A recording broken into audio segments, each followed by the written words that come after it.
بسم اللہ الرحمن الرحیم۔ السلام علیکم۔ جماعت ہشتم میں خوش آمدید۔ آج ہم نہم جماعت کی اردو کی کتاب کا سبق نمبر 1 ہجرت نبی صلی اللہ علیہ وسلم جو کہ صفحہ نمبر 2 پر موجود ہے پڑھیں گے، جس کے مصنف کا نام مولانا شبلی نعمانی ہے۔ مولانا شبلی نعمانی کے والد کا نام شیخ حبیب اللہ وکیل تھا۔ شبلی نے بھی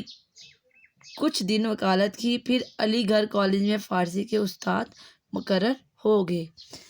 شبلی شاعر بھی تھے، لیکن ان کی شہرت کا مدار زیادہ تر ان کی نثر پر ہے۔ ان کا شمار اردو کے بڑے نثر نگاروں میں ہوتا ہے۔ شبلی نے اگرچہ بہت سے موضوعات لکھے، مگر تاریخ، تنقید، سوانح، سیرت، تذکرہ، ادب، معاشرت، تصوف و سیاست پر قلم اٹھایا، مگر ان کے طرز اظہار میں ادبیت کی شان موجود ہے۔ جوش بیاں، اعجاز و اختیار اور شعریت ان کے اسلوب بیاں کی نمایاں خصوصیات ہیں۔ شبلی کے تمام ادبی کاوشوں سے قطع نظر ان کا سب سے بڑا ادبی کارنامہ ان کا انداز بیاں ہے۔ شبلی نے متعدد تصانیف ہیں، لیکن ان کی اہم تصانیف میں الفاروق اور سیرت نبی ہیں۔ آج کا ہمارا سبق ہجرت نبی صلی اللہ علیہ وسلم کے متعلق ہے۔ اس سبق کا مختصر خلاصہ میں آپ کو سمجھا دیتی ہوں، تاکہ آپ کو اس سبق کے سوالات کے جوابات حل کرنے اور سبق کو سمجھنے میں آسانی پیش آئے۔ اس سبق میں مصنف نے اسلامی تاریخ کے ایک عظیم واقعے پر قلم اٹھائی ہے، جو کہ ہجرت نبی کہلاتا ہے، یعنی کہ نبی صلی اللہ علیہ وسلم نے کیوں ہجرت کی، اس کے متعلق اس سبق میں ہم پڑھیں گے۔ جب آپ صلی اللہ علیہ وسلم نے اسلام کی دعوت کا آغاز کیا، جواب میں کفار نے جنگ و جدال کا سلسلہ شروع کر دیا اور مسلمانوں پر ظلم و ستم کی انتہا کر دی، تو ان حالات سے تنگ آ کر آپ صلی اللہ علیہ وسلم نے مسلمانوں کو مدینہ کی طرف ہجرت کرنے کا حکم دیا۔ یعنی ہمارے نبی نے کیوں مسلمانوں کو مکہ سے مدینہ جانے کا حکم دیا کہ جب کفار کے ظلم حد سے زیادہ بڑھ گئے، تو اس وقت حضرت محمد صلی اللہ علیہ وسلم نے مسلمانوں کو مکہ چھوڑ کر مدینہ جانے کا حکم دیا۔ ہجرت کا مطلب ہوتا ہے ایک جگہ چھوڑ کر دوسری جگہ جانا، اور خود اپنے لیے اللہ تعالیٰ کے حکم کا انتظار کرنے لگے۔ مسلمانوں کو تو انہوں نے بھیج دیا مکہ چھوڑ کر مدینہ، لیکن خود اللہ تعالیٰ کے حکم کا انتظار کرنے لگے، یعنی کہ جب اللہ تعالیٰ حکم دیں گے تو وہ مکہ چھوڑ کر مدینہ جائیں گے۔ نبوت کا 13واں سال تھا، یعنی حضور صلی اللہ علیہ وسلم کی نبوت کا کون سا سال تھا اس وقت؟ 13واں سال۔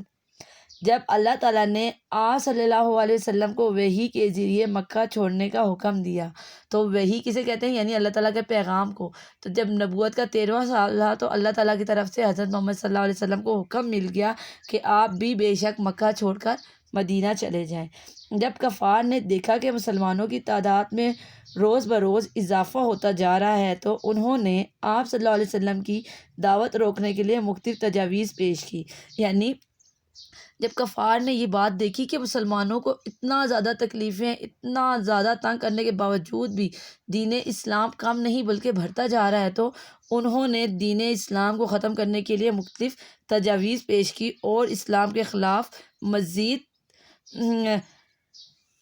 مسلمانوں کو تنگ کرنے کے ارادے کیے۔ آخر میں ابو جہل کی تجویز پر سب قبیلے کے سرداروں نے مل کر نعوذ باللہ آپ کو قتل کرنے کا منصوبہ بنا لیا۔ تو آخر کار کفار کا جو سردار تھا ابو جہل، اس نے کہا کہ اگر ہم حضرت محمد صلی اللہ علیہ وسلم کو ہی ختم کر دیں گے تو دین اسلام ہی ختم ہو جائے گا، اس لیے ہم سب قبیلوں کے لوگ مل کر حضرت محمد صلی اللہ علیہ وسلم کو ہی ختم کر دیتے ہیں، تاکہ دین اسلام کا نام ہی مٹ جائے اور ختم ہو جائے۔ اور آپ صلی اللہ علیہ وسلم کا گھر کا محاصرہ کر لیا، یعنی آپ صلی اللہ علیہ وسلم کے گھر کے ارد گرد جمع ہو گئے۔ اور ان کا کفار کا یہ پروگرام تھا کہ سارے قبیلوں کے جتنے بھی تھے سب کا ایک ایک بندہ تھا، تاکہ مسلمان جب ہم حضور صلی اللہ علیہ وسلم کو قتل کر دیں گے تو مسلمان اتنے زیادہ لوگوں کا مقابلہ نہیں کر سکیں گے، اس لیے دین اسلام خود بخود ہی جڑ سے ختم ہو جائے گا۔ تو ان سب نے کیا کیا کہ حضور صلی اللہ علیہ وسلم کے گھر کا محاصرہ کر لیا۔ جانب دشمن ہونے کے باوجود مشرکین آپ صلی اللہ علیہ وسلم کی امانت اور صداقت کے قائل تھے، یعنی کہ مسلمان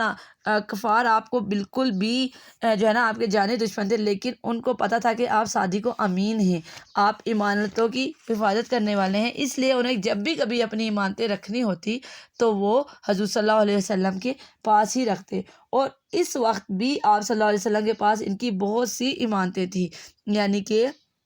جب حضرت محمد صلی اللہ علیہ وسلم کو ہجرت کا حکم ملا اس وقت بھی حضرت محمد صلی اللہ علیہ وسلم کے پاس کفار کی بہت سی امانتیں موجود تھیں، جو آپ صلی اللہ علیہ وسلم نے حضرت علی کے سپرد کی، اور خود حضرت ابوبکر صدیق کو لے کر مدینہ منورہ روانہ ہو گئے۔ چونکہ حضرت صلی اللہ علیہ وسلم نے امانتیں واپس کرنی تھی، اس لیے حضرت محمد صلی اللہ علیہ وسلم نے کیا کیا کہ اپنے بستر پر حضرت علی رضی اللہ تعالیٰ عنہ کو لٹا دیا اور کہا کہ صبح تم اس امانتیں تمام لوگوں کو جن جن کی ہیں انہیں واپس کر دینا،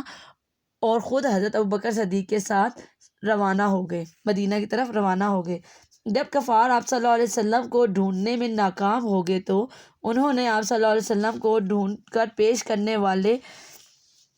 پر 100 اونٹ کا اعلان کر دیا، یعنی کہ آپ کفار نے بہت زیادہ کوشش کی آپ صلی اللہ علیہ وسلم کو ڈھونڈنے کی، جب انہیں نہ ملے تو انہوں نے کیا کیا، انہوں نے کہا کہ جو کوئی بھی حضرت محمد صلی اللہ علیہ وسلم کو نعوذ باللہ زندہ یا مردہ حالت میں لے کر آئے گا اس کو اس کا خون بہا، یعنی کہ 100 اونٹ دیے جائیں گے، یعنی انعام دیا جائے گا 100 اونٹوں کا۔ انعام کے لالچ میں آ کر بہت سے لوگ آپ کی تلاش کرنے کے لیے نکل پڑے۔ سراقہ بن حشم بھی لالچ میں آ گیا اور تلاش شروع کر دی، یعنی انہی میں ایک شخص کا نام تھا سراقہ بن حشم، وہ بھی آپ کی تلاش کر رہا تھا، وہ بھی لالچ میں تھا۔ جب وہ غار کے قریب پہنچا تو اس کے گھوڑے کو ٹھوکر لگی، تیر سے فال نکالا تو ہر دفعہ نہ ہی فال نکلا مگر وہ انعام کے لالچ میں آگے بڑھتا گیا، یعنی وہ غار کے پاس سے گزرا تو حضور صلی اللہ علیہ وسلم نظر آ گئے، تو اس نے جو ہے نا فٹافٹ اپنے گھوڑے کو اس طرف دوڑایا تو اس کا گھوڑا ایک دم سے جو ہے نا اسے ٹھوکر لگی اور نیچے گر گیا، اور اسے اپنے تیر کو بھی فال سے نکالا اور آپ پہ حملہ کرنے کی کوشش کی، لیکن بہت زیادہ متعدد بار اس نے کوشش کی لیکن وہ ناکام رہا، اور اس کا گھوڑا مگر وہ کیونکہ انعام حاصل کرنا چاہتا تھا اس لیے وہ بار بار حملہ کرتا رہا، اور اس کا گھوڑا آہستہ آہستہ زمین میں دھنستا چلا گیا، اور جب تک وہ وہاں پر آپ صلی اللہ علیہ وسلم پہ حملہ کرتا ایون یہاں تک کہ اس کے گھوڑے کی آدھے سے زیادہ گھٹنوں تک جو ہے نا اس گھوڑے کے پاؤں زمین میں دھنس گئے اس وقت، اور اس کا گھوڑا زمین پر گر گیا، اس کی تلوار بھی جو ہے نا آپ پہ حملہ نہیں کر پا رہی تھی، تو وہ سمجھ گیا کہ یہ معاملہ کچھ اور ہی ہے، اور اس نے توبہ کر لی۔ اس سارے معاملے سے حضرت ابوبکر صدیق گھبرا گئے تو آپ صلی اللہ علیہ وسلم نے فرمایا،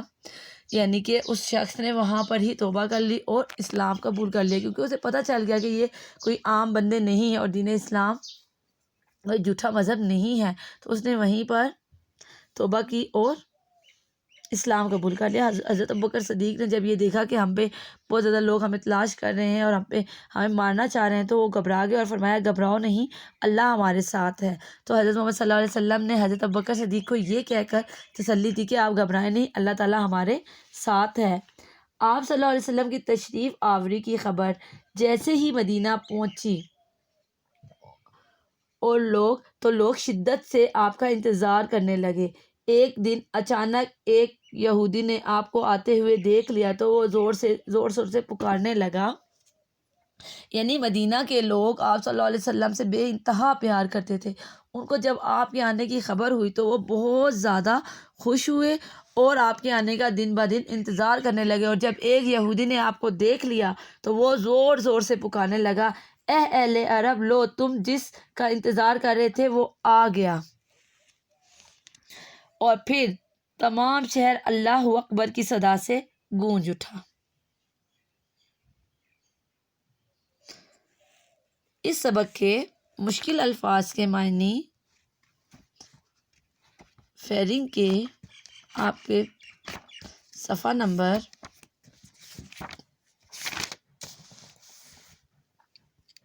138 پر موجود ہیں، جو کہ آپ نے نیٹ کاپی پر خوش خط لکھنے اور